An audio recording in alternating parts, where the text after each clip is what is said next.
made it to Caravan Rebot. It's pretty lively here. So, just past this wall is the desert, huh? Oh, wow. Paimon remembers hearing people call this the Wall of Samiel. It's made to block sandstorms from the outside. Oh, if it's this tall, it's gotta be the divine work of Greater Lord Rukkhadevata, right? Enough gawking. Come on, follow me. Huh? Over here.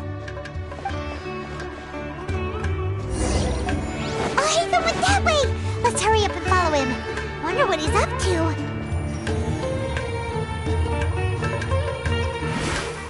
Take it easy.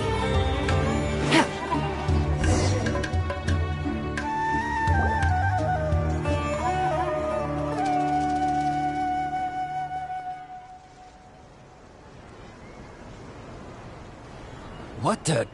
Where did she go? How did we lose them? They were just here a second ago. More Eremite mercenaries? Who are they working for this time? Anyway, Traveler, it seems like we were being followed again. You were too careless. You should have noticed those hopeless amateurs trailing you a long time ago.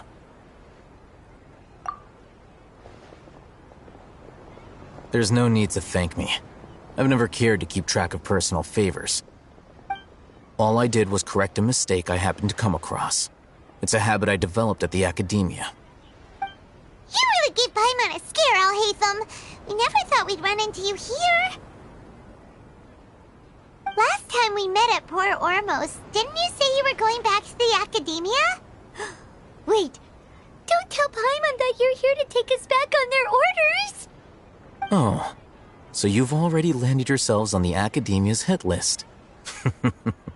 I can't say that I didn't expect it. However, had I wished to turn you over to the Academia, don't you think you'd already be the Eremite's honored guests by now? Oh, right. You do have a point. I have no interest in running errands for that project. As a scholar, I've always belonged to the camp that promotes researcher autonomy. And these days, you're more fascinating than anything the sages can offer. Not quite. To tell you the truth, I'm still investigating the Divine Knowledge Capsule. Unfortunately, I've run into some difficulties. Everyone says the capsule originated in the desert and was eventually moved to Port Ormos. If I am to get to the bottom of this, I must understand how the capsule first came to be. Which brings me back to you, and why you're so interesting. The leader of Ain al-Ahmar used the Divine Knowledge Capsule right in front of you, and upon seeing him, your expression became perplexed, and you were lost in thought for quite some time. To have that kind of reaction, I think you must have realized something. Are you interested at all in sharing what you've been hiding from me?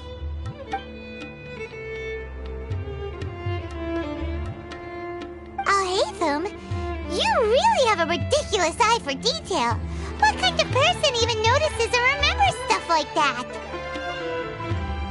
So that's your answer. Well, I do work for the Academia after all. So considering that, it is indeed wise to keep your cards close to your chest. But that does prove you do have some undisclosed information about the Divine Knowledge Capsule. Am I right? No matter. Rather than simply learning the answers from you, I'd still prefer to investigate on my own. Speaking of, you two are also headed to the desert? That's right! We have the same plan as you!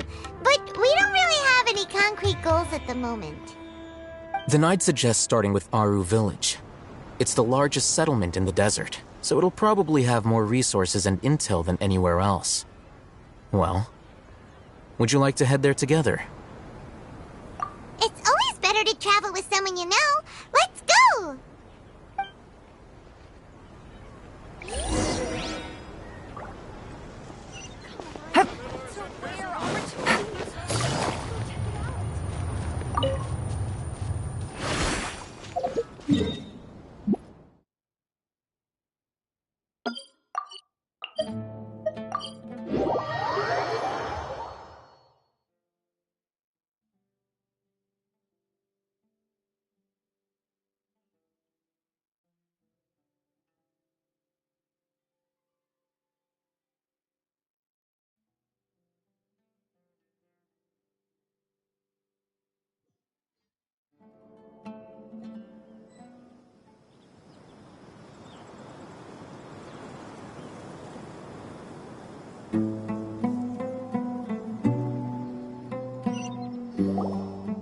Before us lies Aru Village, the safe haven of the desert folk.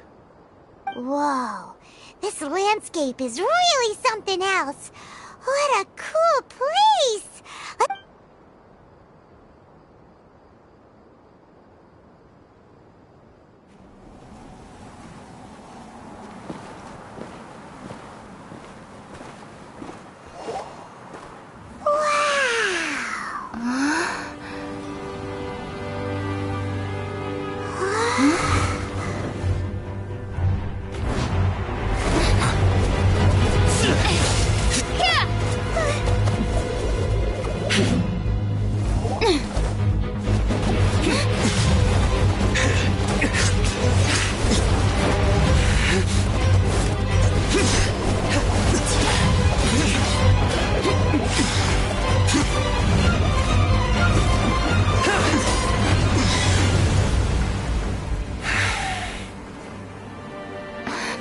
Sino.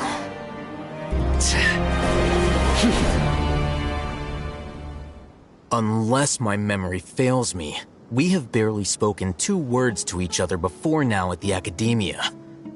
Would you care to enlighten me as to when and how I invited the General Mahamatra's wrath? Alhaitham, do not think you can escape my judgment just because you managed to escape my attack. Judgment? So that's how you'd characterize your actions here, is it? Or would elimination perhaps be a more accurate description? Had I used my full strength, not even this traveler would have been able to stop me. Though styled like an assassination, I sought only to ensure that my target would be unable to flee or resist.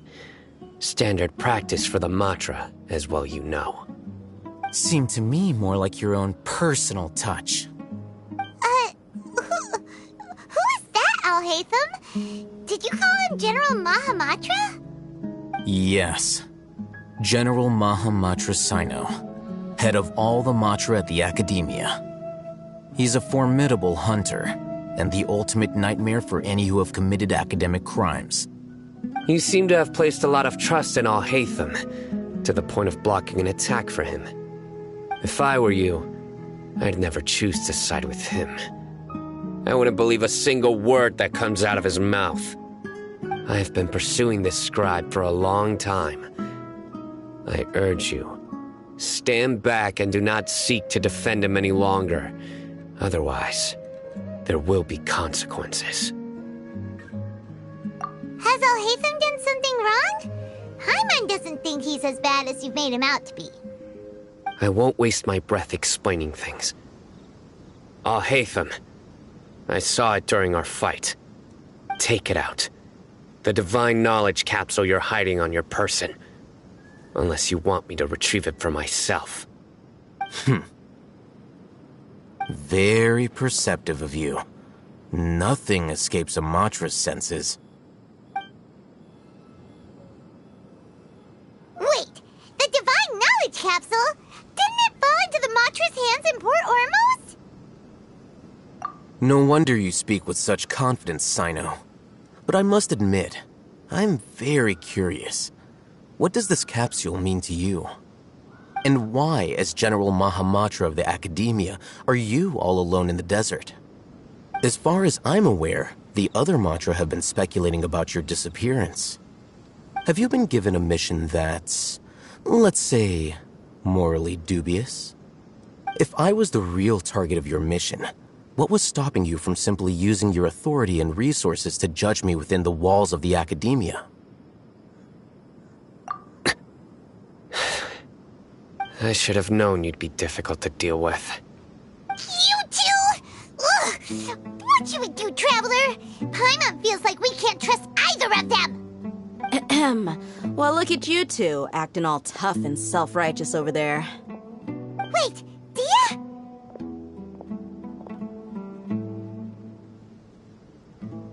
Great! Finally, someone that we can trust! You gotta help us out here, otherwise these two are gonna start fighting again! Yeah, sure looks that way. 2 giants from the Academia duking it out once and for all. Not something you get to see every day, that's for sure. Listen, I know you academic types love to fill up your big brains with self-righteous morality and lord your empty rules and virtues over each other. But how dare you bring your petty disputes into the safe haven of Aru Village? It seems like someone's gonna have to beat some sense into your thick skulls until you finally learn to respect these grounds.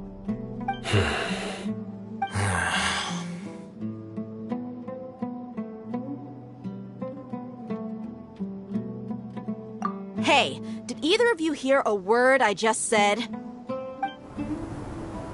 Whoa, what's going on? The wind's so strong! Is this a sandstorm? Another sandstorm? What's up with these recently? Hey! All of you, over here, quickly! We have to take cover! Someone's calling for us! Oh, this wind is too strong! Let's get over there! That sounded like Candace. Come on, you two. Jeez, are all of you academia folks such hard work? Move it! All right, stop yelling.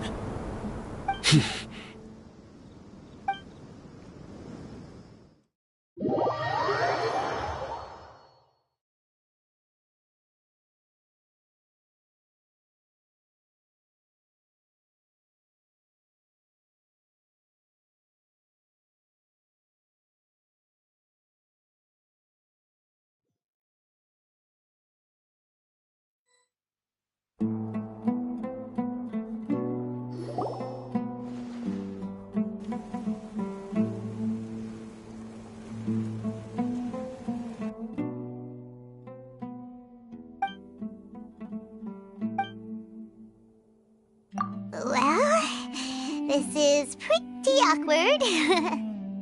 Hey, wanna play sardines with 3 people who wanna tear each other limb from limb? Sure, why not? Sounds fun. The air is so thick and heavy. Paimon can hardly keep floating anymore. My sincere apologies, everyone. This is the home of our village chief.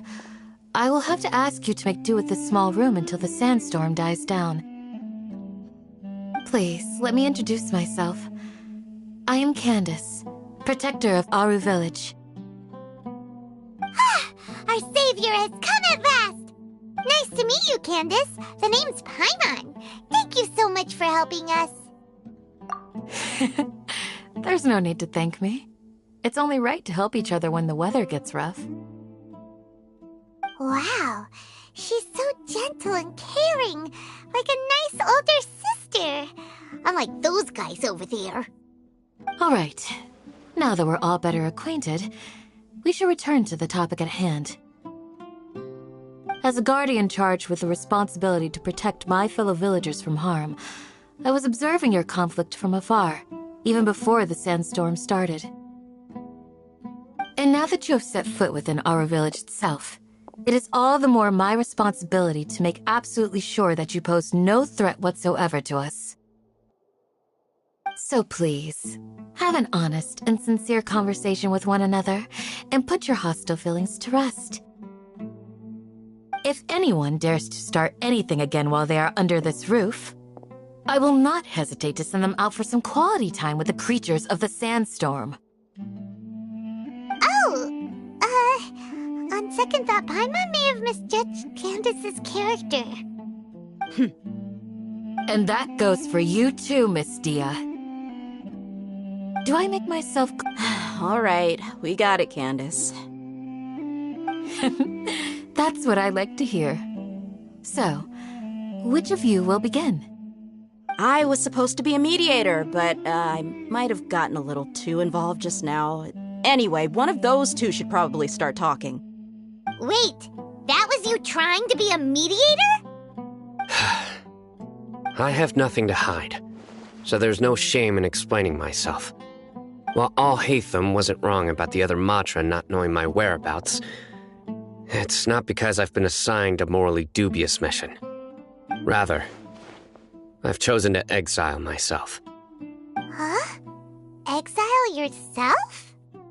A little while ago, I discovered that there was data missing in the Academia's project planning and development files. What little they did report clearly did not match the project's actual progress. As General Mahamatra, I had the responsibility and authority to request an audit. However, to my surprise, the person responsible for the erroneous data was none other than Grand Sage Azar himself. I tried to investigate the issue myself before submitting a formal audit request, but I soon found that all leads and potential pieces of incriminating evidence were carefully concealed from me. I began to realize that they were cautious of me from the very beginning. Unsurprisingly, the Grand Sage rejected my audit request as soon as the submission reached his desk. He even said to me, "The power of the General Mahamatra is granted by the sages. You have no right to judge us." So they really are up to no good. I realized then that to the Grand Sage, the Matra are nothing more than tools for the sages to assert and maintain their control over knowledge. The vows that we took, the principles that we strive to uphold, they are meaningless to the academia of today. I believed it would be wise to flee the academia before the sages had a chance to take action against me. This way, they can no longer see nor predict my actions. I will never give up on this investigation. There's no need for someone else to give me power or authority. Once I find the truth, I will administer judgment by my own name. Sino seems to have the same goal as us. We're all investigating the sages. Plus, now that he's no longer the General Mahamatra, he somehow feels a lot less scary. Well, Sino, if that's your story, then why did you see Al-Haytham as a target? When I was investigating the matter in the academia, I overheard a conversation between Al-Haytham and a sage. The sages asked you to investigate a blonde-haired traveler. Do you dispute this, Al-Haytham? What? Like many parts of the project, this assignment was undocumented. Now throw in your suspicious behavior with the Divine Knowledge Capsule, and I think we deserve an explanation. Yes. I was indeed tasked with investigating the Traveler. Al-Haytham! After all, the promised reward was so great that hardly any scholar could have refused. The sage told me, once you've completed this assignment, I can give you a glimpse of divine knowledge. A most enticing offer. Unfortunately, those academics don't know me at all. Their words contained one key piece of information, namely that divine knowledge indeed exists. That gave me all I needed to know. From my perspective, the sages are far from trustworthy. Think about it. Isn't it a little strange they're so willing to share divine knowledge with anyone, even as a reward? So, I began my own investigation following the lead of the Divine Knowledge Capsule. In the end, I realized my wisdom in committing to this rather than collaborating with the sages. Had I been less guarded, I probably would have ended up like that Ain al-Ahmar mercenary, incapable of remaining sane for long enough to hold a conversation. You mean that the sages originally planned to dispose of you, using one of those capsules that drive people insane? I'd already given up on the assignment by then. I only told the academia I was waiting in Port Ormos for you to appear so they wouldn't suspect anything. So it came as quite a surprise when I encountered my erstwhile target while investigating the Divine Knowledge Capsule. Criminals do love to talk about coincidences. Even though I ran into the Traveler by chance, I had no intention of providing assistance to the academia. Also, you should remember, you were the ones who decided to follow me and strike up a conversation after I left that tavern. That's true. Al-Haytham helped us out at Caravan Rebat as well. Maybe he's telling the truth. I'm willing to apologize if that's worth anything to you. I took the Divine Knowledge Capsule behind your back because I judged its existence to be a significant risk. I felt that it would be best for no one to interact with it before it had been properly studied. After all, Curiosity often proves to be the most dangerous thing in this land. You should be well aware, Scribe Al-Haytham, that curiosity can also lead you to danger and suspicion. Answer me this. Did the sages share any information about their project with you? Have I not made myself clear? You and I are both distrusted by the academia. Do you really think they would tell me anything? Fine. Although you haven't completely proven your innocence, I won't regard you as an enemy, for now. As you wish. Good. I'm glad to see you two clearing up your misunderstandings. And now you, Dia. I believe it's your turn. Oh, sorry. Whatever the boys were talking about must have been so boring that I spaced out. My situation is pretty straightforward. My employer, Dunyarzad of the Homayani family, is friends with the Traveler and is currently recovering from her illness at home. I had nothing going on, so I decided to return to Aru village for a visit. I was actually looking forward to a pretty exciting time getting back together with everyone here. But then I saw these two random guys in the middle of a pointless argument. It ticked me off, and things went downhill from there. Is that all? Well, I will admit that definitely sounds like your style. In that case, welcome back, Dia. That's more like it. I missed you all so much, Candace. Whoa! What was that sound? No need to worry. Now that you're no longer at each other's throats, please make yourselves at home. Creatures? In the sandstorm? Are you sure you don't want some backup?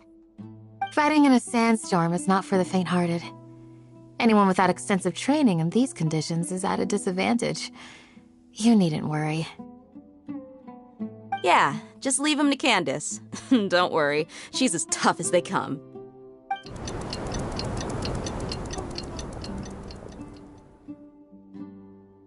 The wind's died down. That means the sandstorm's over, right? Candace still isn't back yet, though. Is she alright? Maybe we should go out and check on her. When you put it that way, even I'm starting to feel a little worried. All right, let's go. We've been here long enough, and the boys are as chatty as the floor.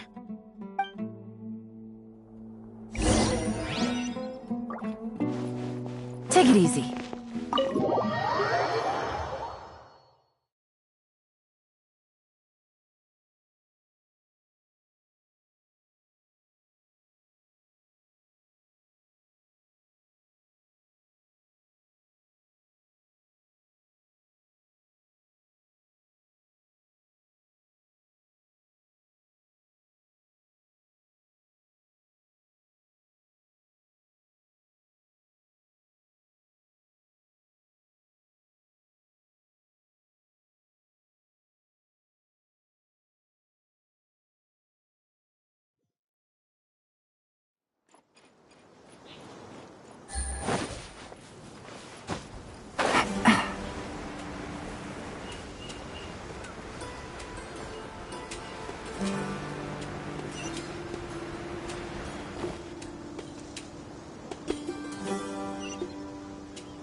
Candace, you're still fighting?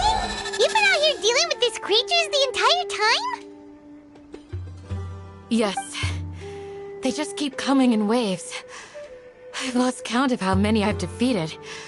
Before I realized it, even the sandstorm had stopped. Ah! Here comes another wave! Leave this round to us. I got interrupted earlier, but now I have something to take my anger out on. It's been quite a while since I've seen the Flame Mane in action. I'll leave these to you then. I'll be sure to put on a good show. Let's go!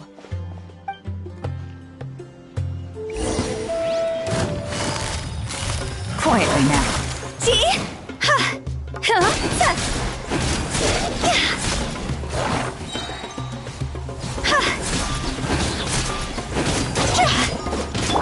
my... Here comes another wave! When are they ever gonna let up?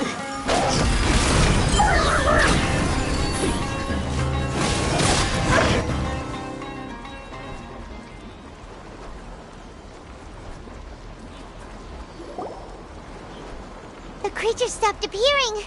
Was that the last of them? What we fought just now was probably the aftermath of the sandstorm. So we should be safe for the time being. Well fought, everyone. No injuries, I hope. Huh? Who are you? Ah, my apologies. I haven't had a chance to greet you yet. I had my hands full taking care of the village's elderly and children. I am the chief of Aru village. Everyone usually calls me Uncle Anpu. Sir, I am also originally from the desert, but I have not been back for some time now. May I ask if such sandstorms are common? I can't say they've always been common, but recently the storms have become increasingly severe and frequent. Besides sandstorms, we also occasionally get earthquakes. According to an investigator who stayed in the village a while ago, these unusual natural phenomena are related to the withering of Irminsul. Another effect of Irminsul's withering. So, Irminsul's withering causes withering zones in the forest, and sandstorms and earthquakes here in the desert? Everything in the natural world is inextricably connected to Irminsul. These regional symptoms can indeed be a reflection of Irminsul's present state. Everyone in Aru village needs to take good care of themselves. Speaking of which, why haven't I seen a single village keeper since I got here? Village keeper? Who are they? Village guards like Candace? Does your curiosity know no bounds? Village Keeper is how Aru village refers to mad scholars exiled here by the academia. Most of them are scholars who lost their sanity after a period of training in the Avidia forest. The academia believes that their crazed mutterings may have a negative effect on the psyches of other scholars. So, they're forcibly exiled to the desert. Though if you ask me, it's all a boatload of nonsense. Alas, that's exactly what we've been trying to investigate. One by one, the village keepers have been mysteriously disappearing without a trace. But no one in the village has ever seen them leave. If you're planning to stay around the village for the next few days, I'd appreciate it if you could keep an eye out for them. I've had encounters with those people in the past. I'll see what I can do to help. The Matra are the ones responsible for their exile. Now that you're no longer with them, are you trying to alleviate your guilt and atone for your past sins? I'm fascinated by how you think. Mock me if you will, but if you are guilty, I will eliminate you, regardless of my position or identity. Oh, you're the former General Mahamatra. You must be an expert in these kinds of investigations. Thank you for your help. Is it because you're reminded of Hypatia? Oh, these poor scholars. First they lose their sanity, now this! We need to help get them back home, safe and sound. But, is it really a good idea to tag along with Sino? You seem like you really don't trust him. I'll be grateful for the assistance. No doubt you will do a better job than some of my former subordinates. Let's start by finding a spot to share what we know so far.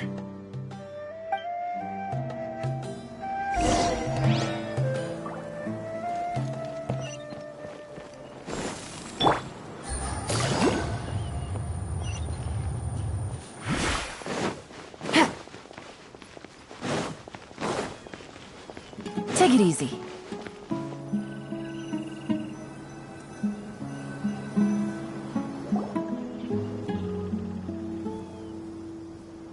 Although I've sent myself into exile, I'm still doing essentially the same things as before. Do you still have any questions for me before we start our investigation? One of my former subordinates told me that this title has its origins in a strange incident. The Academia has long exiled mad scholars to Aru Village. A mysterious phenomenon exists here. When mad scholars first arrive, they are as incoherent and deranged as before. But after spending some time here, they invariably begin to calm down. Initially, the people of Aru Village greatly resented having to take in the mad scholars. But a strange incident one night changed that. Aru Village was struck by the strongest earthquake in living memory. Seeing buildings on the verge of collapse all around him, the then chief of the village was preparing to take everyone to safety. Suddenly, he noticed a mad scholar crouching in a corner, caressing the ground with his hands. A soft, green light radiated from him, like a divine glow against the backdrop of night. Despite the powerful tremors that ripped through the ground that night, all the houses remained upright, almost as if they had grown roots reaching deep into the ground. In the end, not a single building collapsed, and no one was hurt. After that, the people of Aru Village treated the mad scholars with greater kindness, and began to refer to them as the village keepers. The soft green light? A mad scholar protecting Aru Village? What do you make of it, Traveler?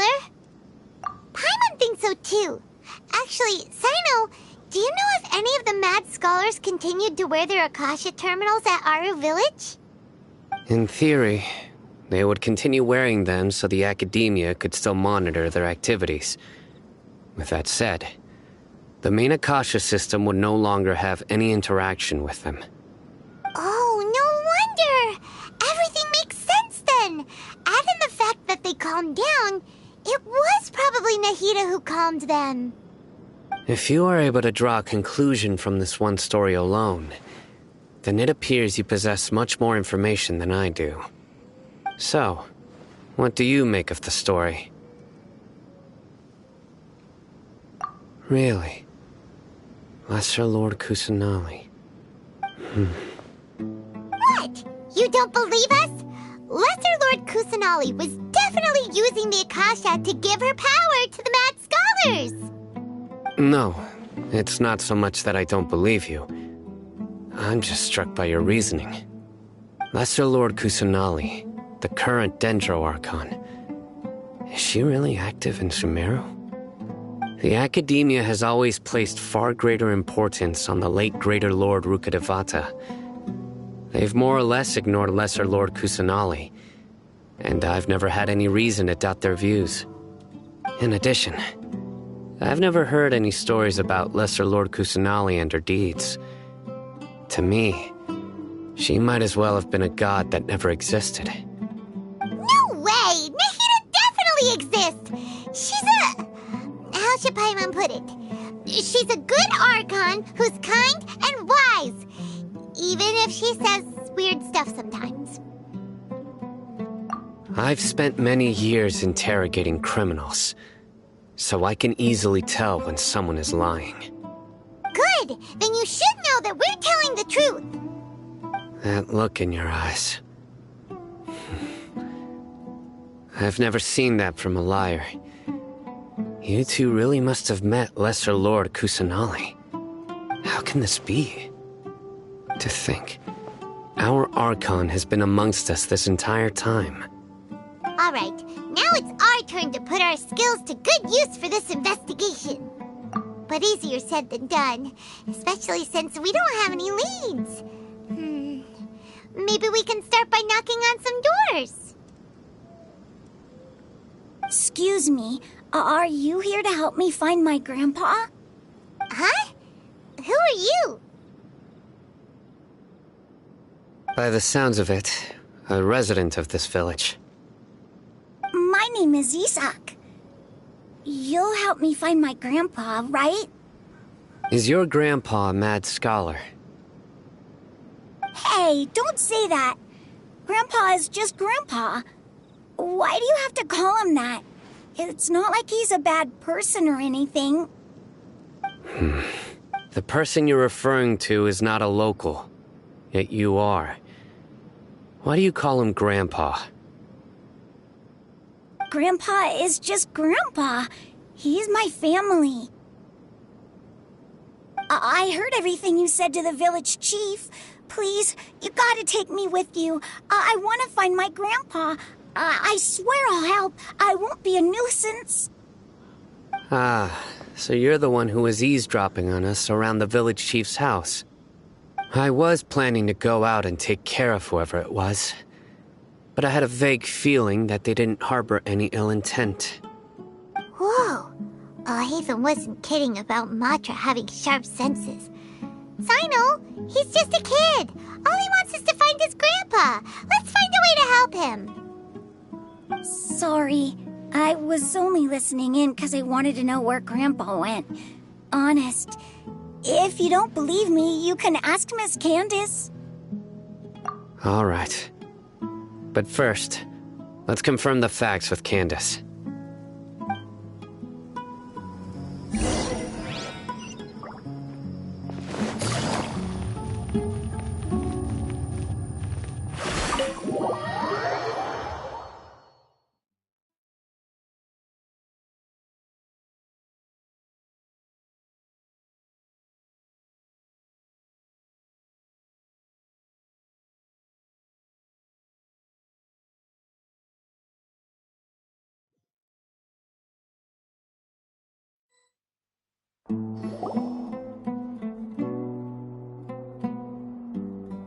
Sino is super vigilant.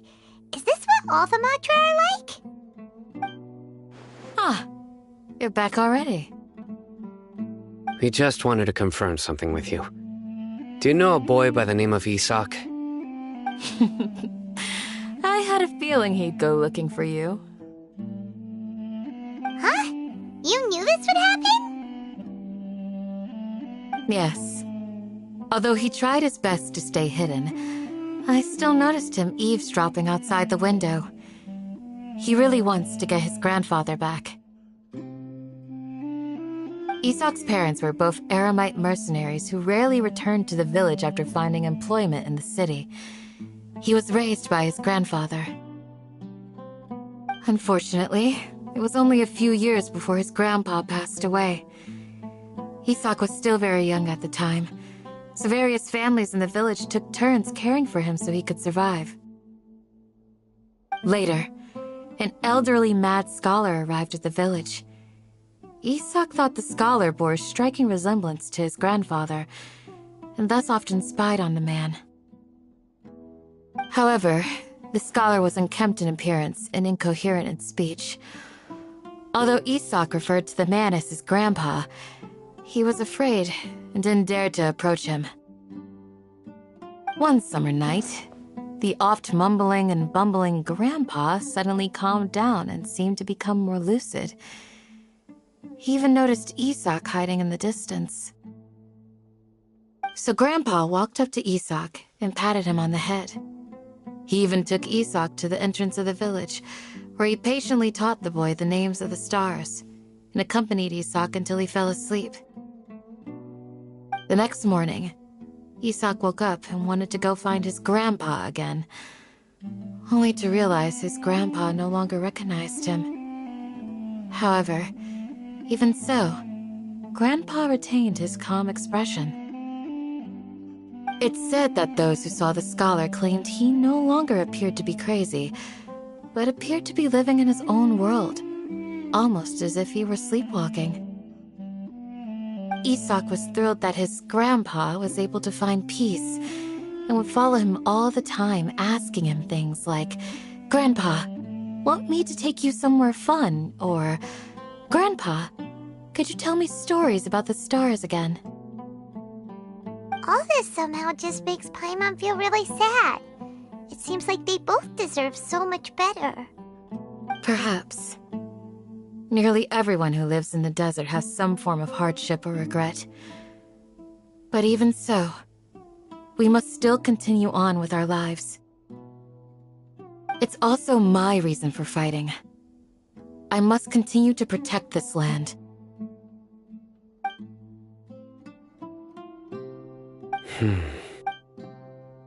Maybe the people have always had a considerate god watching over them. Huh? What did you say, Sino? No, nothing.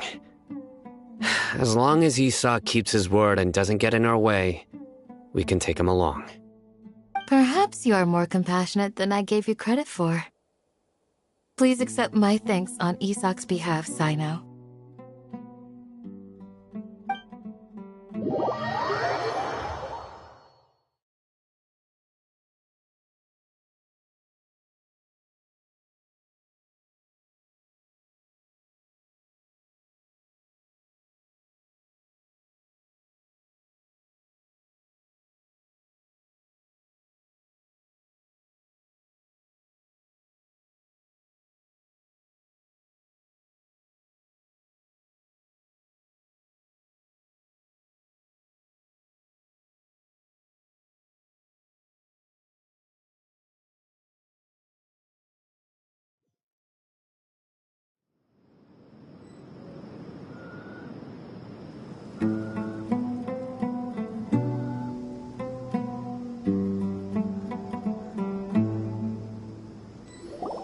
Hey, Isak! Oh, it's you guys! We've cleared everything up. Let's go find your grandpa. Really? Wow! Thank you so much! Yeah! All right. Let's ask the local residents some questions first.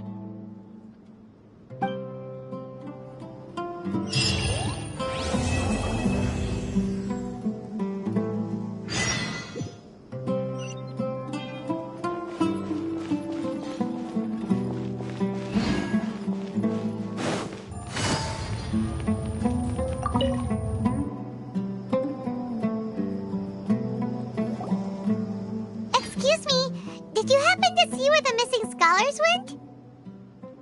You mean the village keepers? Oh, let me think.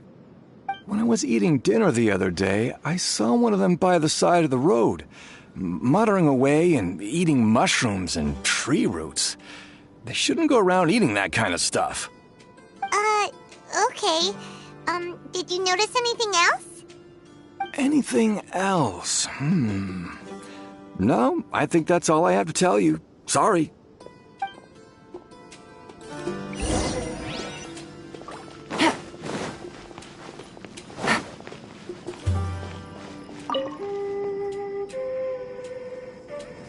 The scholars that have gone missing. Have you seen them? Those eyes. Those fierce eyes. You look like a real fighter. Don't change the subject. Right. You were asking about the mad scholars. I think it's been a few days since I last saw them. I usually go to bed pretty early, so I'm not too familiar with what goes on at night. But honestly, I feel quite sympathetic towards them. Even though they act a little strange, they've helped me in the past. If it weren't for them, my house would have collapsed long ago. Do you also think Grandpa and the others are good people? Grandpa? Oh, hello there. It's little Isak. You mean that nice man who looks like your grandpa's long-lost twin, right? He was actually the one who protected my house. I saw it with my own eyes. He happened to be staying near my house that day and was doing something with his hands on the ground. It still feels pretty surreal now that I think back on it. Did someone teach them how to do that? Well, whatever the case, I'll always be thankful to him and whoever taught him to look out for others. I'm pretty sure that if I ever went mad, I wouldn't be able to do anything like that. Gotcha! Thank you!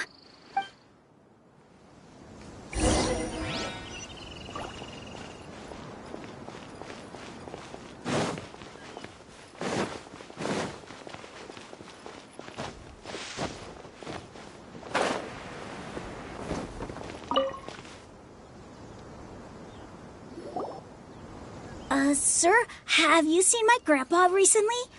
You know, the one who likes to sit and space out near the village entrance. Oh, well, if it isn't Isak. Oh, your grandpa, huh? It's been a while. The last time I saw him, he was spacing out by the road as usual. I went and asked him if he'd like any of the food I had prepared, despite my wife's protests. Like many people, she's really quite terrified of them. And speaking of my wife, she's still always complaining about how I don't make enough mora. That might explain why she's always mad at me.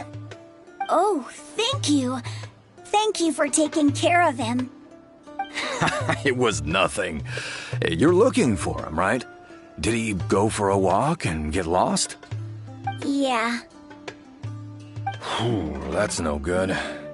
Well, once you found him, come by my place again and I'll cook a little something for the both of you. I've known you since you were very young, so as far as I'm concerned, you're family. Please feel free to come by anytime.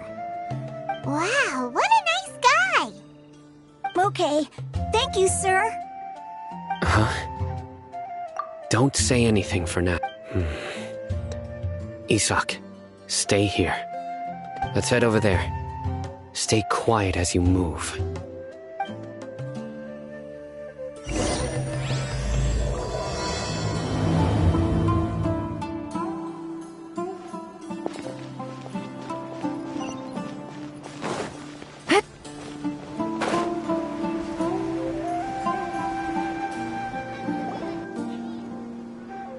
Listen, see if you can make out what they're saying. Have you heard? The mighty King Deshret, the sovereign of our faith, will soon return to this world. Yes, of course I have. King Deshret is the one and only true ruler of this land. I've never believed in any other gods. Still, you say he's coming back, but it sure doesn't feel like life's about to change around here anytime soon. What's your proof? Haven't you noticed? The village has been getting more deranged scholars than ever.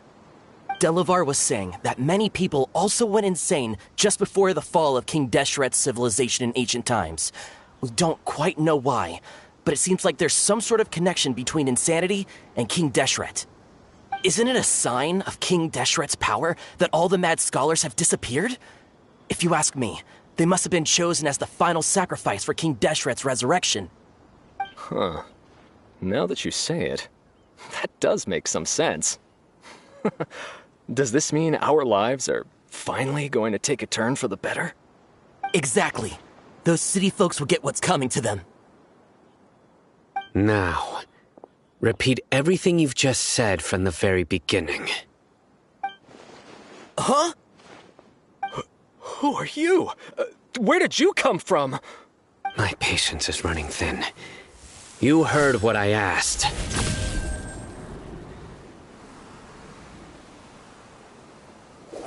Yeah, bro, this guy's something else. Just look at his eyes. One wrong move, and he's gonna flay us alive. Let's not get on his bad side, okay? I am no match for this guy. Oh, okay, good sir. What is it you would like to know? Tell me about King Deshret's resurrection. Well, I only know a few things from hearsay. I went for a drink the other day and heard others talking about a rumor that the madmen will disappear and that King Deshret will return to this land. I'm not making this up, I swear! Hey, go on, keep talking. It's true. It's all true, sir. We desert folk have had more than enough of those people at the academia. They keep sending us all their mad scholars and won't let us have a good life. Would you want to live like this if you were in our place? The radicals were even more thrilled than me when they heard the news. We're all praying for King Deshret's speedy return. Delavar also said that once King Deshret returns to our side, it's only a matter of time before we conquer the land on the other side of the wall. They're all willing to serve under King Deshret and fight for a share of the glory. Is that so? Seems like he still wants to know more. Keep talking. Got it. At first, I told myself it was just the drink talking. But then all the mad scholars vanished without a trace, just as the rumors said. Please don't beat me up just for mentioning these rumors. If I'm guilty, then everyone else around here is also guilty. I'm just saying what the others said. The people here really like King Deshret, but dislike the Dendro Archon. Where is this radical person you talked about? I haven't run into him over the past few days, so he probably hasn't been around the village. What about you, man? Have you seen him at all? No, not at all. We wouldn't dare lie to you. He's really not here right now. Sounds like you're not too close with the radicals. No, of course not. All we know are their names. I have many ways to stop you from talking. And many others to stop you from sending warning messages. So you'd best just stay home and hope I don't hear of you trying to contact anybody. Don't do anything until I've gotten to the bottom of this. Try something foolish, and even Candace won't be able to protect you. Yes, got it. We'll do just as you say. That scared Paimon half to death. Sino is pretty terrifying. He didn't try to reassure us at all. It's like he's used to hearing that. Oh, Paimon bets lots of people have told him that before. I heard that. Sorry. It's part of being a Matra. The rumor we heard just now seems like a strong lead. But we need to check a few more places. Very well. Isak! I'm here. Where's your grandpa's house? Well, I can take you there. Just follow me.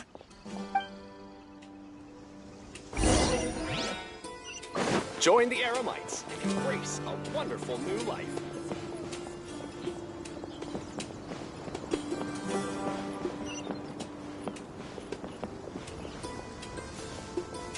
Grandpa? Oh, he likes to be alone. Sometimes he stares at the sky in a daze, and other times he just pokes at the ground with his fingers. Every now and then, he yells out at the top of his lungs, so a lot of people are really scared of him. But he's a good person, really. I know he is.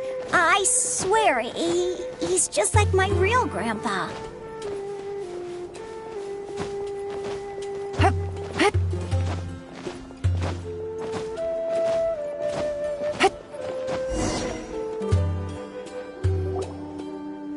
This is where Grandpa usually stays. There sure isn't much here. No. Incense? Please don't say it's the same one as before. But are you okay? Are you getting dizzy or need to lie down? There's a scent that you can sense, but I can't. A certain traveler here once passed out from that smell. Thankfully, Tainari saved the day. And then he gave us a long lecture to explain all about how it worked. So, you know Tainari? Huh? You know him too? Are you two friends? Yes. Now that I concentrate, I can also make out the scent of incense. Wait, surely Tainari didn't lecture you too? No. No need. Did you first encounter this scent at Tainari's house? In the forest. From a scholar.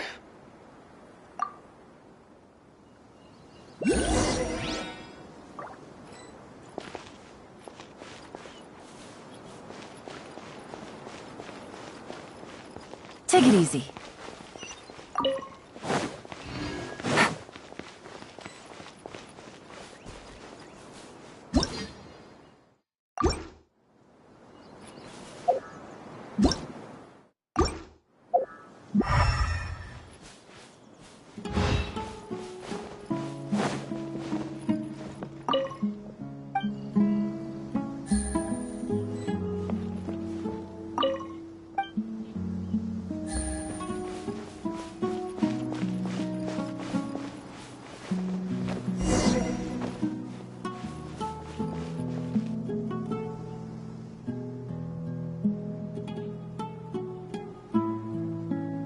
What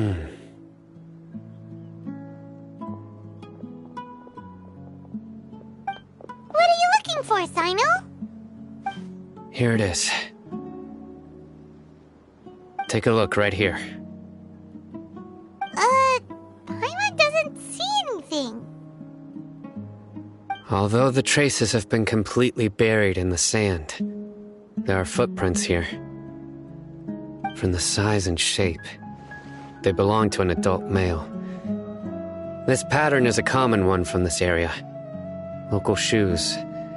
This was probably someone from the village. The scent is quite faint, but still extant. The footprints head in that direction. But who would come looking for Grandpa? He doesn't have any friends. We'd have to ask whoever lured him away with the incense. Huh? So you can lure someone away with just a scent? Hey, what's wrong with liking good food? Everyone's got something they love in life. Exactly. Most scholars are fond of incense, since the smell supposedly helps them clear their minds and discover new knowledge. Even deep within the clutches of madness, they still yearn for their knowledge-seeking days, and will follow the scent whenever it presents itself. No, Grandpa. So, someone's taking advantage of their weakness? Huh. Still, why would anyone want to abduct all the scholars? Are the rumors really true? Could the disappearance of all the mad scholars have something to do with the radicals? It's highly likely. Please, you have to save my Grandpa. Grandpa's never done anything wrong. Please help him. Sounds like we'd better help get him back. Don't you worry, Isak. We won't let whoever took him get away with it. Let's head to Aru Village and inform Candace and the others about what we learned here. After that, we'll set off to find the scholars.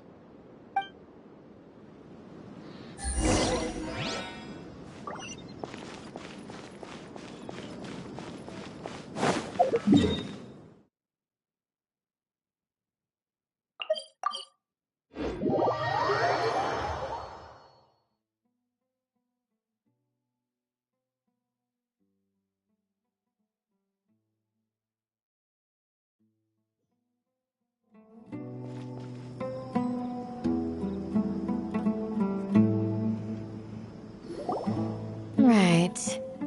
The darker fabric definitely looks a lot better. That'd be my choice, too. We're back, Candace! We've got a lot to tell you. Ah, welcome back.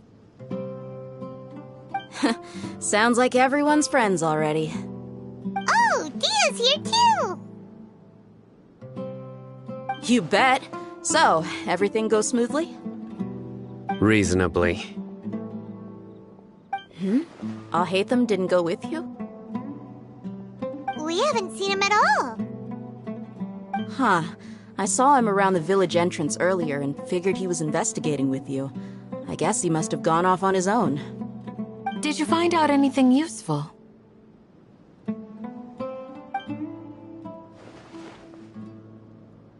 I see. So someone used a kind of incense to lead the exiled scholars away from the village.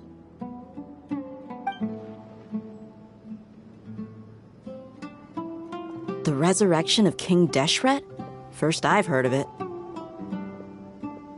Far as I know, the kind of incense you just mentioned is only popular beyond the wall. Scholars are fond of it, but as you can see, there aren't many scholars still studying around these parts. No seller would be able to make a profit here.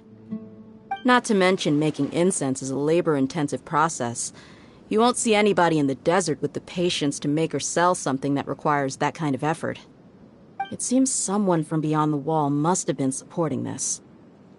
Makes sense. So what should we do then? Do we go back to the academia and search for leads there? If it was any other day, that would be your next logical step. But today, you've got me on your team, so you get an extra tip. Didn't you say that the villager got his news from the tavern? Well, I also like to drink at the tavern, so I know a thing or two about these radicals he mentioned. If Paimon remembers correctly, the leader of the radicals is some guy called Delavar. Ah, yeah.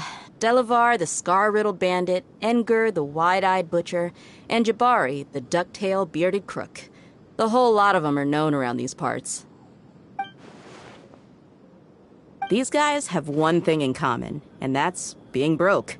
They want to believe in King Deshret. Sumeru into chaos is the only way to change the way of life here in the desert. Anyway, that's my guess why they've chosen to become radicals.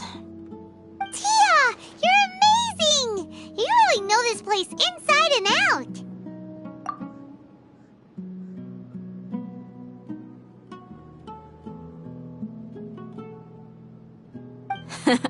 No merc can afford to slack off on gathering intelligence. Every more I've spent in the tavern has been a valuable investment. Let's head out. Now hold on, you're staying right here, Sino. Why? Aru Village is not a big place. Outsiders stand out here like a sore thumb. I'd bet word about you has already gotten out. The desert is unforgiving, so the way of life here is also a lot tougher than on the outside of the wall. You survive on making connections out here. Compared to you, mercs like me are just third-rate amateurs. I've got no actual fighting skills to speak of. But that also makes it a whole lot easier for me to gain the locals' trust.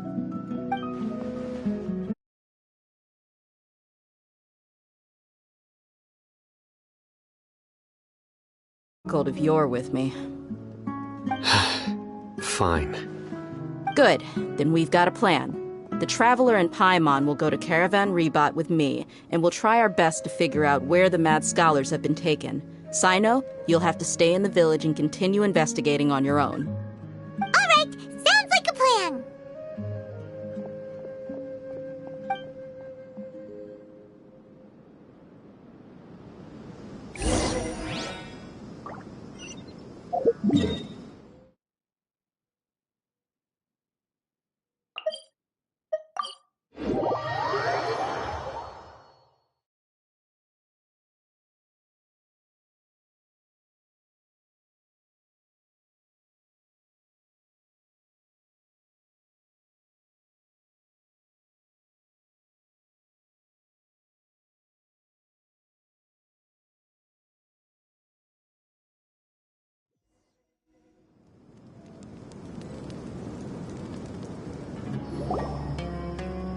Well, here we are again.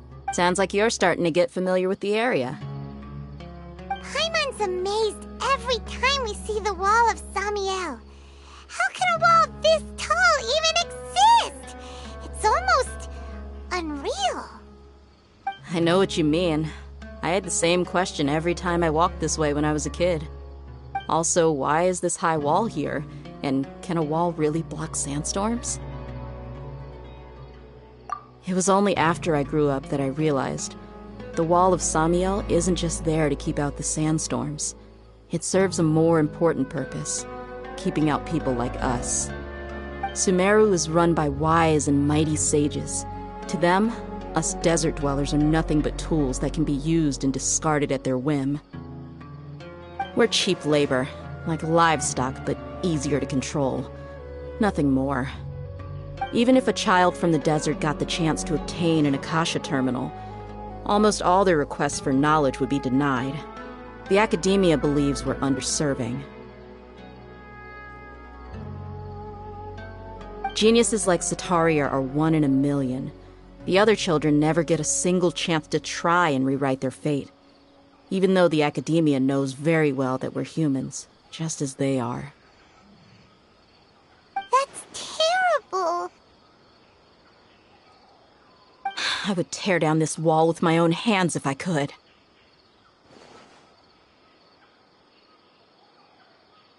Hey, Dia. You're not thinking about doing anything scary, are you? No, not at all. This place just gets me thinking, that's all. Besides, we're here to procure information, aren't we? Yep, we gotta catch those... Shh. Caravan Rebot is crawling with people, so be careful what you say. We don't want anyone to find out what we're here for. Our mission started the moment we arrived here. Let's go check out the tavern. Maybe we'll find someone I know.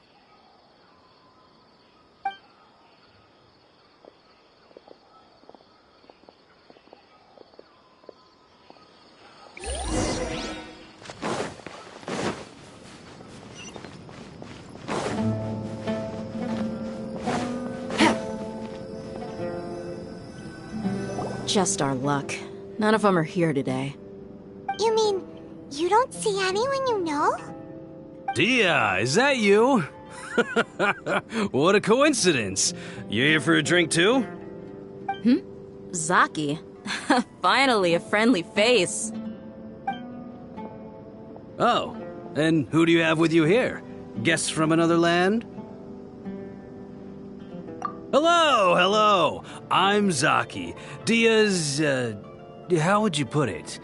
Drinking buddy? We've had drinks together a few times. You could say we go back a ways. Anyway, as far as my friends here, they aren't too shabby, are they? You rarely see any Outlanders so friendly and respectful nowadays. Absolutely. Much better than those people on the other side of the wall. So, Dia, are you looking for someone? Yeah. Have you seen Enger, Delavar, or Jabari recently? Of course I have.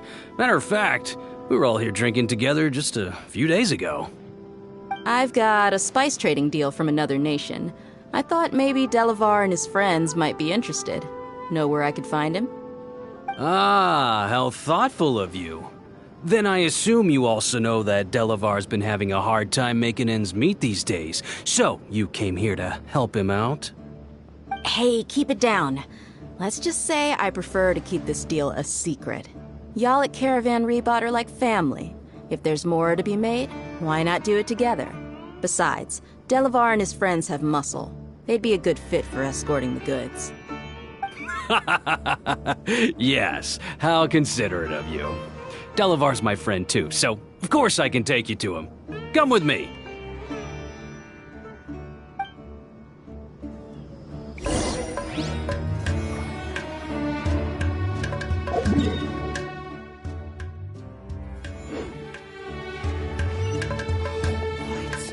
So he's not at the hotel today?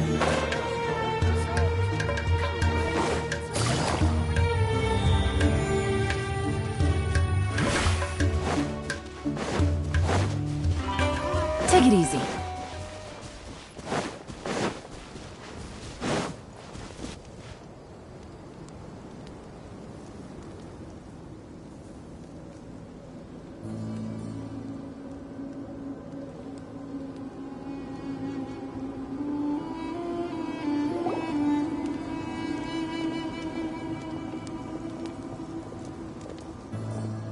Are we there yet?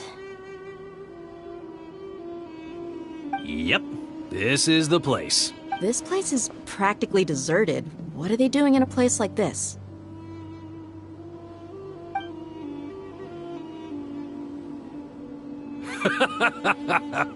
Why don't you take a guess? Go on, a wild stab in the dark. Oh no! It's an ambush!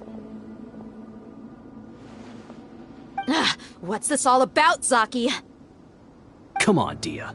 You really think we didn't hear about what you said back in Aru village? The boys have kept a close eye on you from the moment you set foot there. Not only do I know that you're looking for Delavar, I also know that you've teamed up with people from the Academia to look for the missing scholars. So, you've been watching us from the very beginning? Uh-oh. I knew leaving Sino behind was a mistake! And you left the strongest one in the village, didn't you? Who do you think you are? You really thought we'd fall for your little business deal nonsense? So you and Delavar have been partners all along. Dia, I guess it's only natural for a traveling mercenary like you to be out of the loop. Those of us who hang around the tavern have stronger bonds than you think. But you got one thing right. We're all looking forward to an uprising in Sumeru. There's nothing more we'd like to see than the desert folk overthrowing the academia. If that's the case, then I'm sure Delavar wouldn't miss a second of it. I'll be honest with you. If it weren't for what you said in the village, your little monologue about the Wall of Samiel would have convinced me that you're one of us. Delavar. And Edgar, you're here too, huh? Long time no see, Miss Mercenary. You should have known the traitors are what us followers of King Deshret despise the most. Dia, I thought that you, a fellow desert dweller, would understand why King Deshret is greater than the Dendro Archon. Little did I know, you don't deserve to join us. Yeah, gee, what a missed opportunity. Adopting radical views and kidnapping innocent scholars, all because of some baseless rumors. Anything else I'm missing out on? See? There you have it. Mercenaries are just a bunch of faithless scum with only one thing on their minds. Mora. Pathetic. You're all like a pack of street rats. You're not wrong. Mercenaries are driven by Mora, and my faith lies with whoever's paying me. As long as there's a profit to be made, anyone can become my friend. Enough talking! Get him!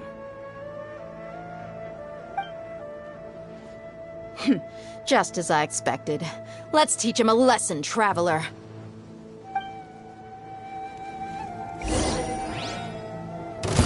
Following order. New punching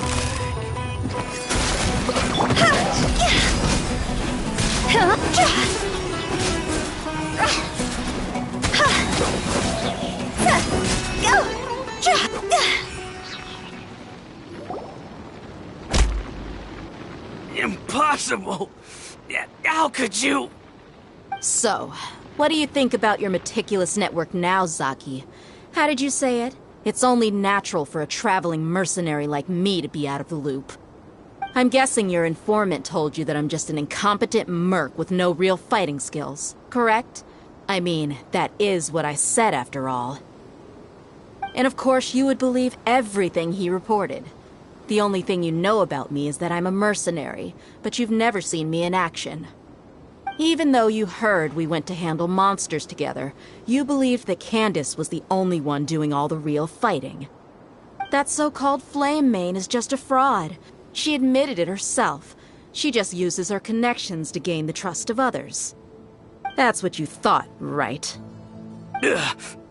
You lied in the village because you figured that we'd have people watching you. And you were stupid enough to fall for it. I figured as much the first time we drank together.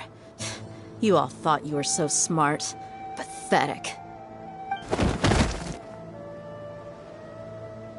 Okay, that should be all of them. Whoa!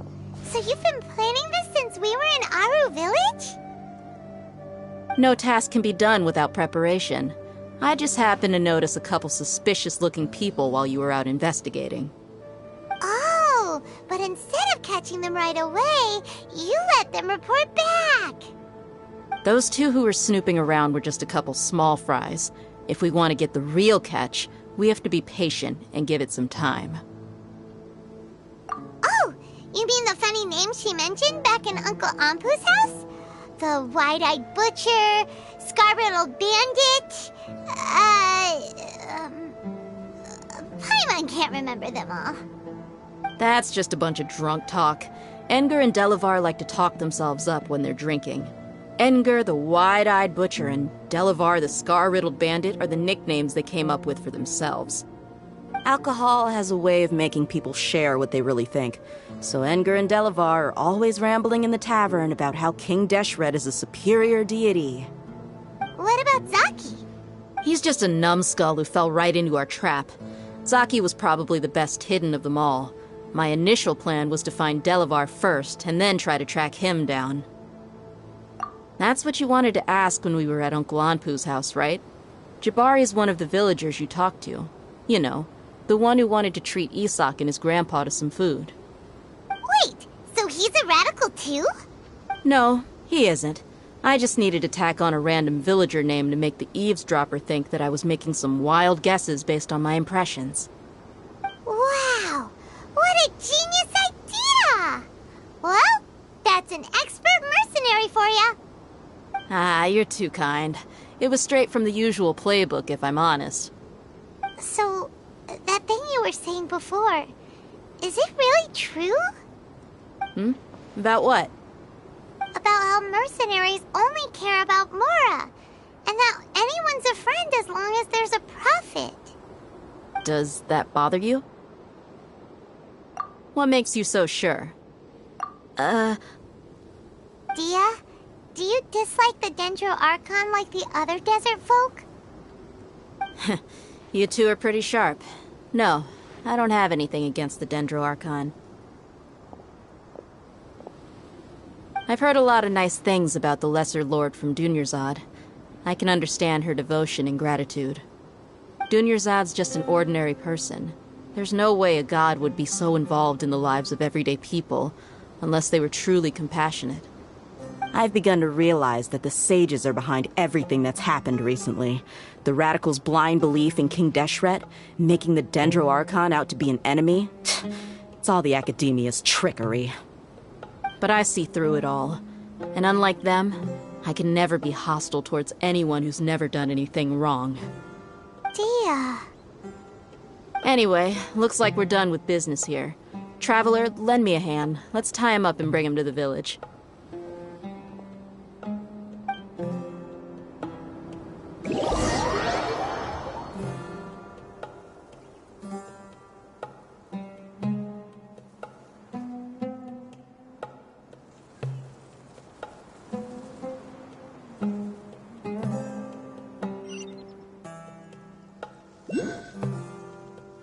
Silly churl, Billy churl, silly Billy.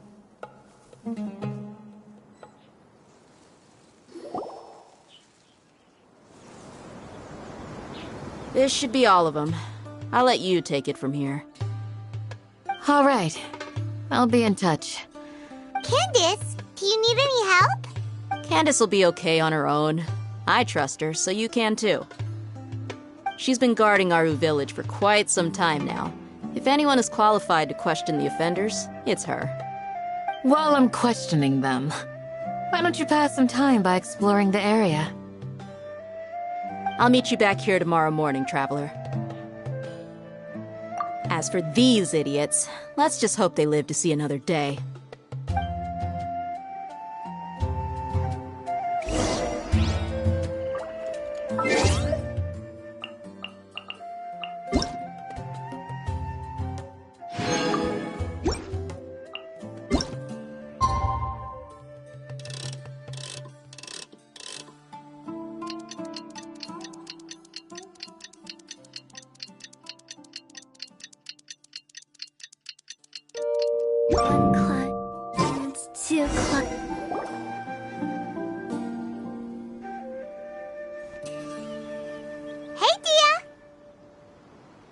Right on time.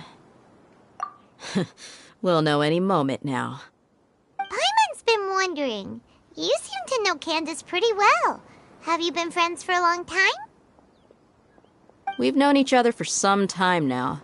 She's a pretty interesting person. Even though she's an extremely strong warrior, she never misuses her powers against others. Oh, Paimon knows what you mean. Like a lot of martial artists say, never take the fight outside the ring. Yep, I guess you can put it that way. It takes strong convictions to be as dedicated as she is, and shoulder that kind of responsibility. Us mercs, on the other hand, we pretty much live from one day to the next. Well, Paimon thinks you're great, too. Really? Thanks for that. Oh, Sino's here, and he's pretty early, too. Yes. I was here yesterday to help out a little. To help out? By doing what? Sharing some interrogation techniques. Oh, you mean you taught Candace some more persuasive methods? Right. Come on in, everyone. Come on, Let's go inside.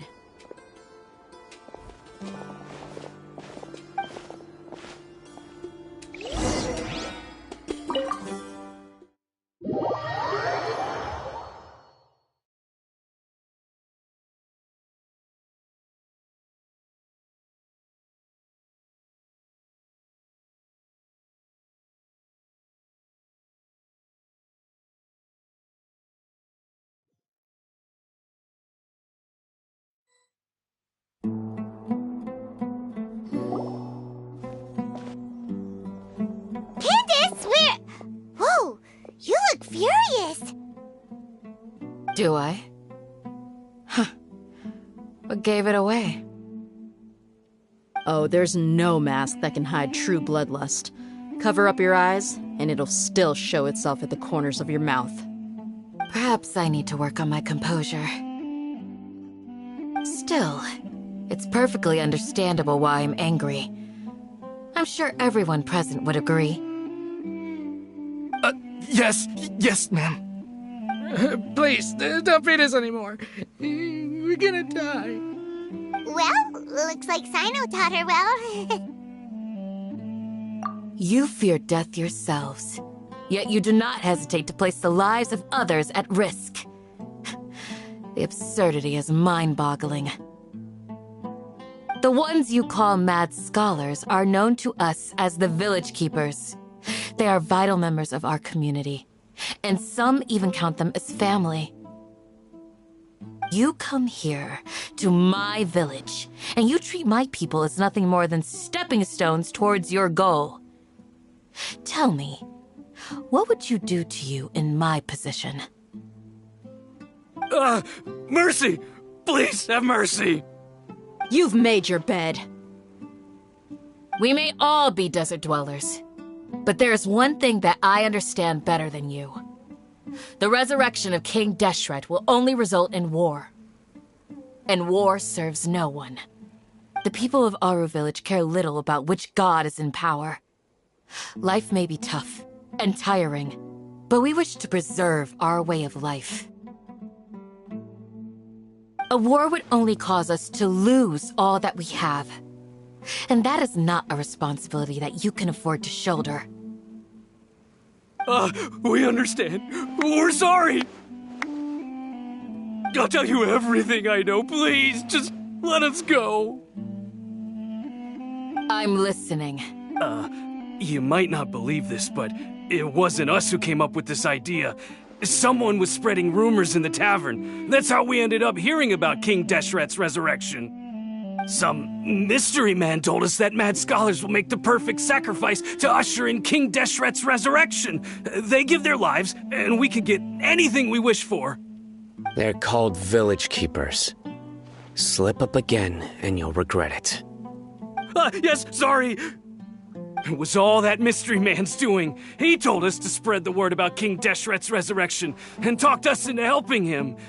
In return, he said he'll help facilitate the resurrection process. I'm not sure. That's one. Huh? One what? Strike. You get a total of 3. Then, you die by my hand. Wait, I'm telling the truth. We don't know anything. It was all him. 2. He got us to lure them out of their houses in the night with some kind of incense. We take them to a junction outside the village. Then the mystery guy takes them from there. You gotta believe me, please. I'm telling the truth, I swear. Just ask them if you don't believe me. That was indeed the truth. Traveler, go on. You have to believe me. If I knew that, I would have told you his name right away. I'm not risking another beating to keep his secrets. No way. That guy, he wears a cloak, and he's always careful to cover his face. He calls himself King Deshret's envoy. I believe I may know what's going on. Uncle Anpu? What do you mean?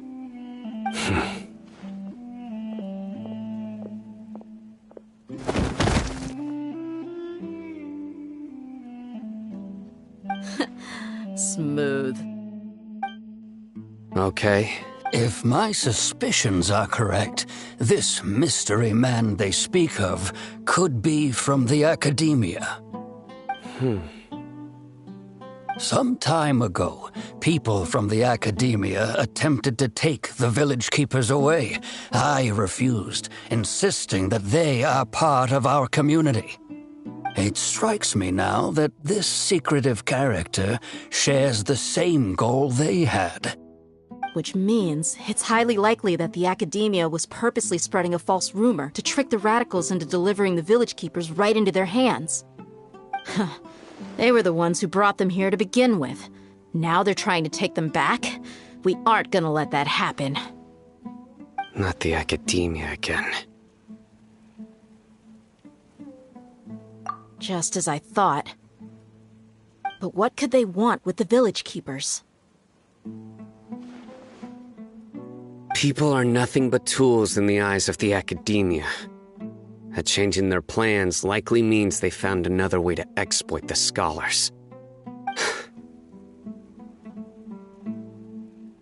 Regardless, our top priority now is locating the village keepers. You're right. Isak is still waiting for news on his grandpa. Time to go. Let's leave the village and try to track them down. Yes. Pack up and get ready to leave. You got it. Candace, I'll let you deal with the radicals. Leave everything outside the village to us. All right. Let's meet back here once everyone's ready.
From?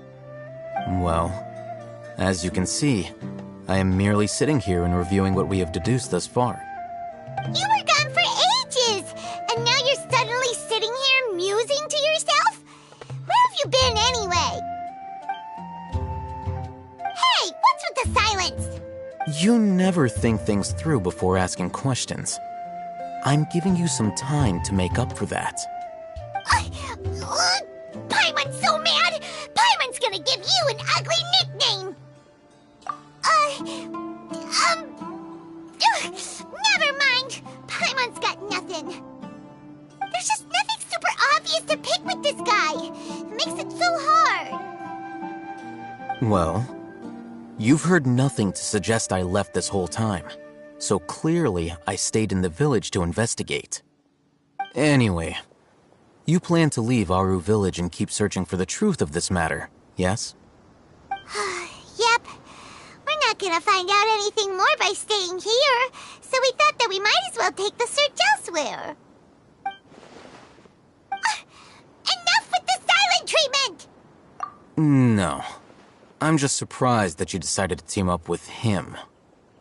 Alhaitham, you haven't helped us out at all ever since we arrived at Aru village. Bold of you to question our choices. Yeah, you're all talk! While you were investigating, I had my own work to do, which I've now finished. Really? Paimon doesn't believe you. To be honest, we aren't really a team, so I have no obligation to inform you of my whereabouts. Not to mention that going separate ways allowed me to find some important information that you all had missed. right here in the village? Correct. What did you learn? I'm going to take you to someone. But before that, you need to understand where she's coming from. What does that mean? How do you think the residents of Aru Village feel about what we're doing? In other words, do you truly believe every single word the villagers tell us? You mean some of them lied to us? Hiding the truth does not necessarily equate to lying. Again, these people have their reasons. Remember what Gandis said? Most people in Aru Village don't necessarily care which deity is in charge of Sumeru. That's because whether King Deshret or the Dendro Archon has power is of little significance to them. By contrast, the perils of their daily lives are ever-present concerns. They won't simply share everything they know with you without good reason. That's why you believed there was no further information to be found in this village. Glad you're following along. Among those you have talked to, there's someone who was consciously keeping you out of the loop. In fact, she's been observing your every move since you arrived. The reason being, to someone who only wants to live their life in peace, any external factors introduce unpredictability into the equation. Those eyes. Those fierce eyes. You look like a real fighter. Don't change the subject. It's quite obvious that she's intimidated by Sino's authority and strength. Right. You were asking about the mad scholars. She corrected herself mid-sentence because she's aware that there are King Deshret fanatics in the village. If she sounds too friendly towards the village keepers, she could easily make herself the radicals' next target. I think it's been a few days since I last saw them. I usually go to bed pretty early, so I'm not too familiar with what goes on at night. Remember? She made a point of denying her involvement in anything that occurs at night. But honestly, I feel quite sympathetic towards them. Even though they act a little strange, they've helped me in the past. If it weren't for them, my house would have collapsed long ago. After speaking to the village chief, it became clear that the village keepers had protected Aru Village at night. In other words, the young miss was very much awake during that time. Then why would she lie? By getting involved with an outsider, she risks drawing unwanted attention to herself. As for why she might be so wary about all this, maybe you should ask her. I'll pass on this one. You said that she is afraid of me. If so, it's best if I stay out of this. We're on it!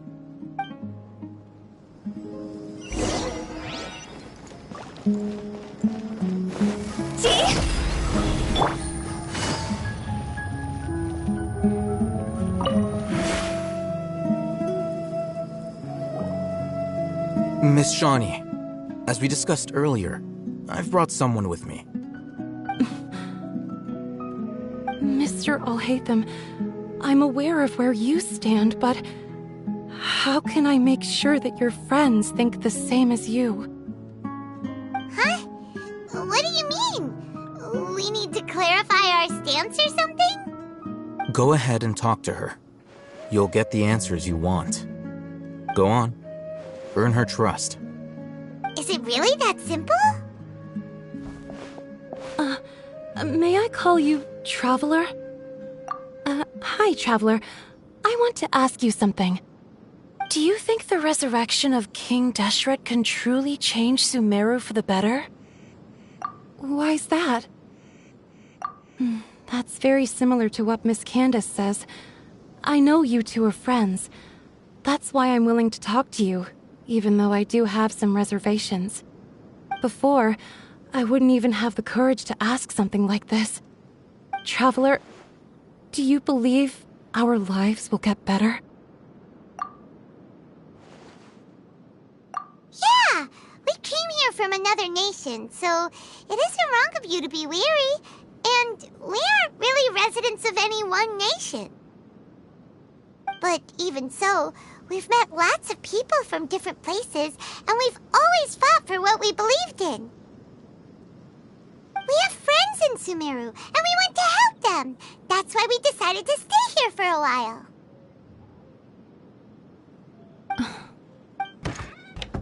I want to trust you. My apologies for posing my questions like that. To be honest, I didn't expect you to come back for more information.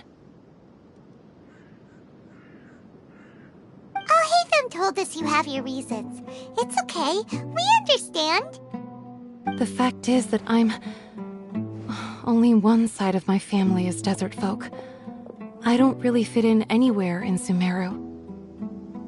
Some believe in the Dendro Archon, while others believe in King Deshret. I don't belong to either side, and neither side would want me. Speaking of which, the Radicals mentioned that they despise traitors. Do they just think that anyone who's different from them is a traitor? Yeah. Some people can be so narrow-minded when it comes to bloodline and beliefs. It makes no difference what I say or how I behave. I'll always be suspected of having ulterior motives. Slowly, I just stopped talking to people. I pretended not to hear or see anything. All I want is to live my life in peace. And then it happened. The village keepers who had helped me disappeared with no explanation, and I didn't dare breathe a word about it to anyone. Until now. You can tell them. I'm sure she'll keep your secret. All right. I'll tell you what I told Alhaitham. I actually have a sharper sense of hearing than most. Sometimes, I hear strange crying sounds in the night. There are ghosts? Perhaps. I'm not sure. It's faint, but it's definitely the sound of crying. It comes from far away in the distance, and always carries very raw emotion. It used to be louder and more frequent, but ever since you arrived in the village, it doesn't seem to happen as often, and when it does, it's much quieter. I have to focus really hard to make it out. I confirmed this with the guards on night duty. They also have someone with a good ear, and he's heard similar sounds at night. But because we're in the middle of a desert, he would rather believe that they are the cries of beasts than ghosts. There's really nothing around these parts, except for an old hospital not far from the village. I think they used to use it for treating Elazar, but it's been abandoned for years. Yeah, let's go!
Is this the place? Ah! Monsters! Watch out! Here comes the catch. Cross over!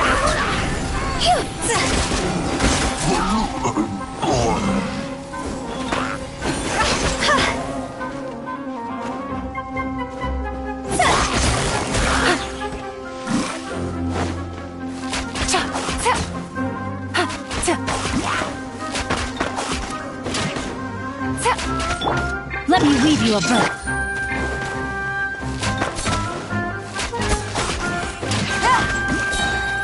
Take it easy.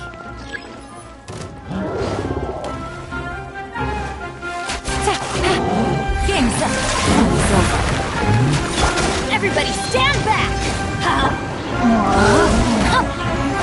Not good. Gotcha. See?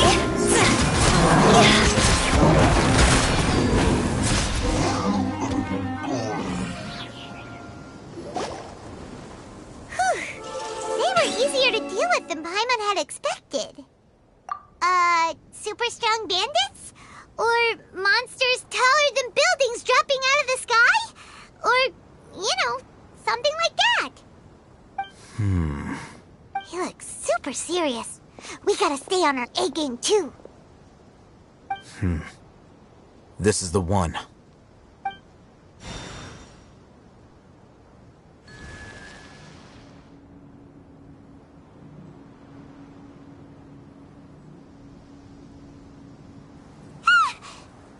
Let's go in and take a look.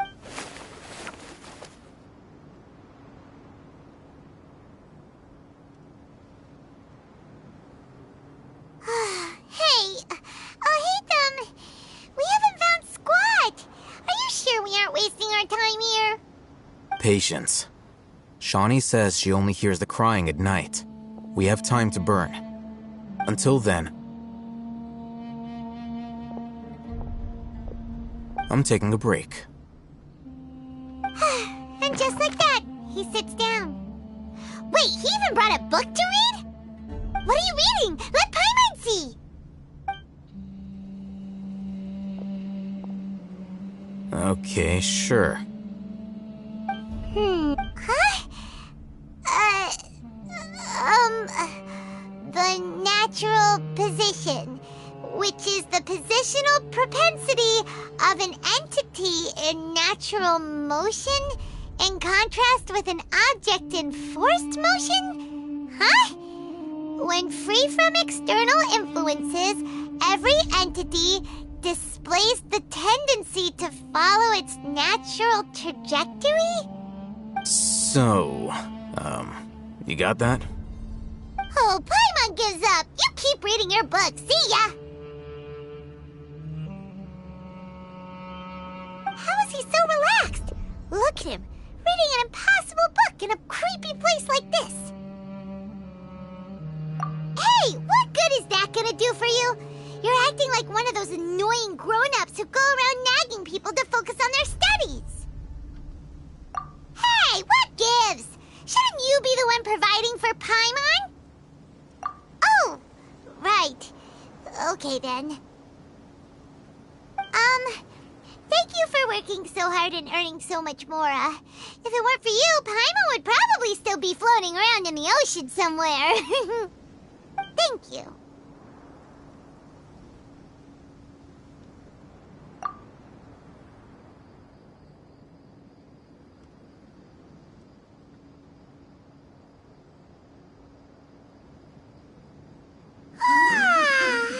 Paimon's getting so sleepy. Huh? What was that sound? There it is. It's coming from that direction. Is the sound coming from here? Huh. Paimon's not seeing anything. It's from below. But there's no way we can get down there. Something is off about the interior here.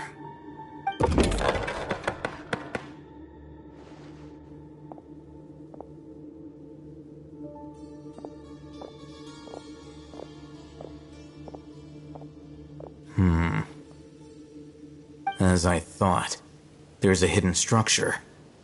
Wow. It's like they tucked another hospital into this one. Oh, it looks like there are other mechanisms around here. Let's keep exploring.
Just what will we come across this?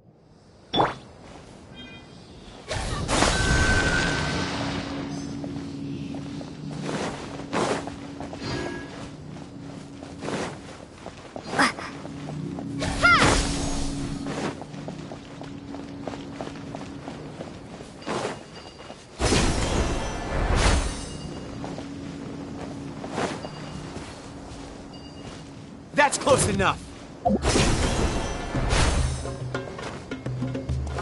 Where do you think you're going?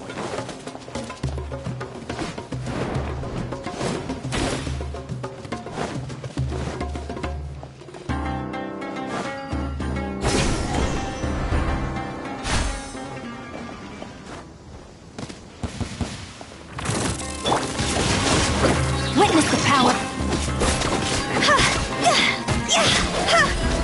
Higher, higher, hands on fire!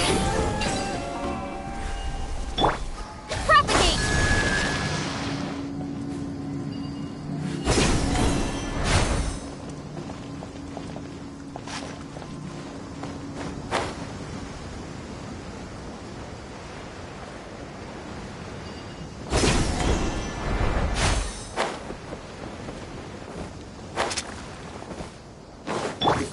Quietly now. Things are about to get dicey.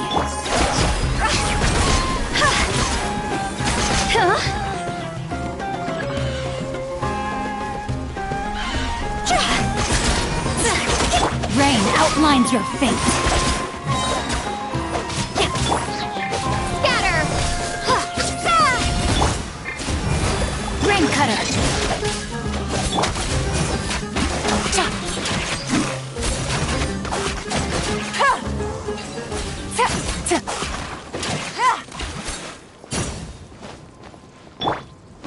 Propagate!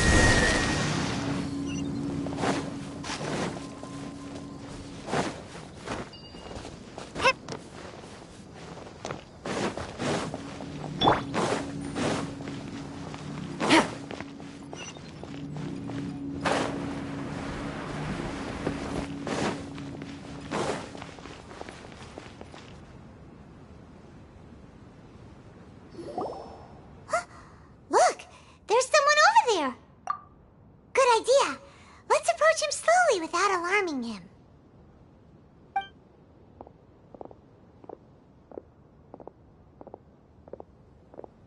Wait.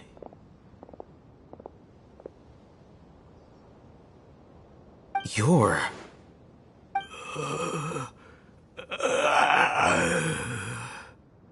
He can't speak, and his eyes are unfocused. But he looks too young to be anyone's grandfather. Also, why is he the only one here? Didn't expect to see him here. You know him? He's Razak, a senior of mine at the academia. He's a scholar too? Is he the kind that holes up in a forest and mumbles stuff about training? No. And that's the problem. Razak was never involved in any of those things. He never trained in the forest, let alone reach Satyavada life. Leaving that question aside for the moment, him being here alone means that we might be too late. Looks like they've already taken everyone away. For whatever reason, they left Razak here. Perhaps they simply didn't have time to come back for him. There are drag marks on the ground. They're clearer by the doorway. Someone was forcefully drawing a cart that was loaded with something heavy. Loaded with people? That is one possibility. It looks like they were in a hurry, as if they were afraid of being caught. The symptoms are identical. Looks like we found living proof. Why do you say that? Allow me to jog your memory. Recall your time at Port Ormos. Don't you think his symptoms look familiar?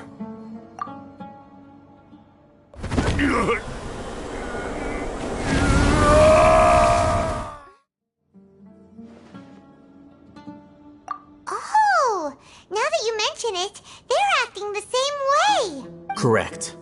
The academia is behind all of this. It isn't difficult to deduce their rationale. First, the academia spread a false rumor of King Deshret's resurrection, emphasizing the role of the village keepers, the mad scholars who were exiled to Aru village. These rumors were all the persuasion that the radicals needed, and those based in Aru village leapt into action. Unbeknownst to them, of course, through rounding up the scholars, they were actually helping the academia. As well as being able to exploit the radicals for their own ends, this scheme has one further advantage to the academia. All the risks and responsibilities are offloaded onto King Deshret's followers. Life for the desert dwellers has been brutal ever since King Deshret's death all those years ago. Beneath the surface, feelings of desperation are widespread. Many would give everything they have for the prospect of something better. Anyone looking to exploit that for their own ends simply needs to make a few empty promises. Even if complications arise, people will see that those involved are all followers of King Deshret and look for no further explanation than differences of belief. A deep-seated mistrust of the desert and everyone in it by the rest of Sumeru will make sure of that. The notion of an academia plot wouldn't even cross their minds. It may seem like a simple strategy, but it is able to work wonders under Sumeru's current circumstances. Oh, that makes a lot of sense. It's in line with the village chief's theory, too. But there's still one very important question. Wasn't it the academia that brought the scholars to Aru village in the first place? Why does it want them back now? Throughout this process, one thing has changed. The scholars' identity. First, they were scholars. Then, they became lunatics. After that, they were exiles. And finally, they become missing persons. An exile is still patently a living, breathing human being. But when someone becomes a missing person, that is brought into question. If you can't find someone, you have no way of knowing what exactly happened to them. That makes missing people an ideal resource. Resource? For what exactly? One possibility is that the information in their brains could be extracted into knowledge capsules. Extracted? You mean canned knowledge comes from people's brains? With the technology of the Sumeru Academia, it's entirely possible. Perhaps the process caused them great suffering, which is why they cry out in the dead of night when no one is watching them. So, the human brain... Nope, nah, Paimon doesn't want to think about this. I'm the Academia scribe, after all. I'm familiar with their projects. Anyway, judging by Razak's state, the contents of a divine knowledge capsule were extracted from his mind, but something went wrong in the process. Or perhaps his curiosity got the better of him, and he used such a capsule for himself. Paimon's a little confused. Can they just use anyone's brain?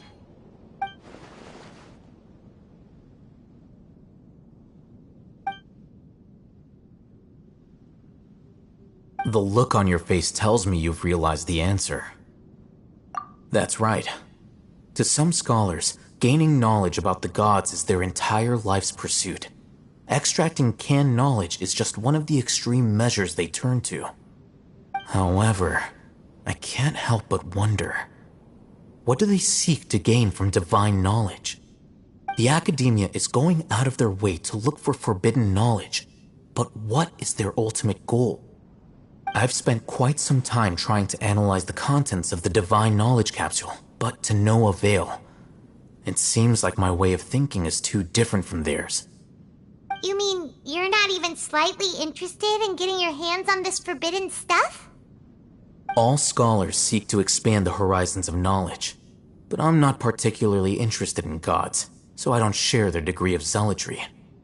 Extracting information from people as if they were lifeless objects? If this is the direction of academic progress, then the academia may as well shut its doors. Sounds like you're really against all this. Of course.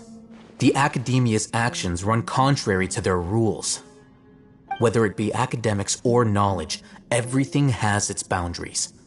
If those lines are crossed, the rules and order that govern everything in the world will be destroyed. This matter needs to be corrected, just like fixing a typo in a book. Wait, didn't you step in to help because you felt sympathy for those poor people? Not to be callous, but no. My criteria are a little more restrictive than that. There is no shortage of suffering in Sumeru, and the same can be said for the rest of Teyvat as well. What do you plan to do about that? Save every last person? Probably not. Paimon's not sure. You can say that. Simply put, I don't blindly place my faith into strength or heroism. I do what I want. The Divine Knowledge Capsule is something I want to investigate in full. That doesn't mean I'm willing to take action for the sake of a few strangers.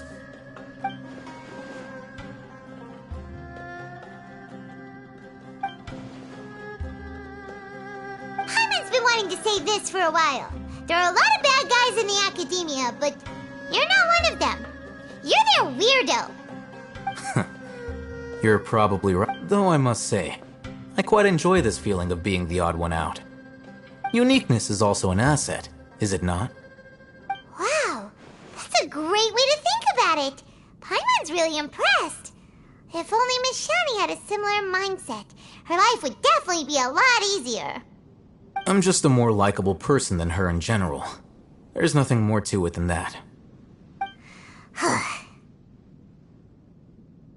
He won't last long if we leave him here. Let's take him with us. We'll work out our next step after we return to Aru Village.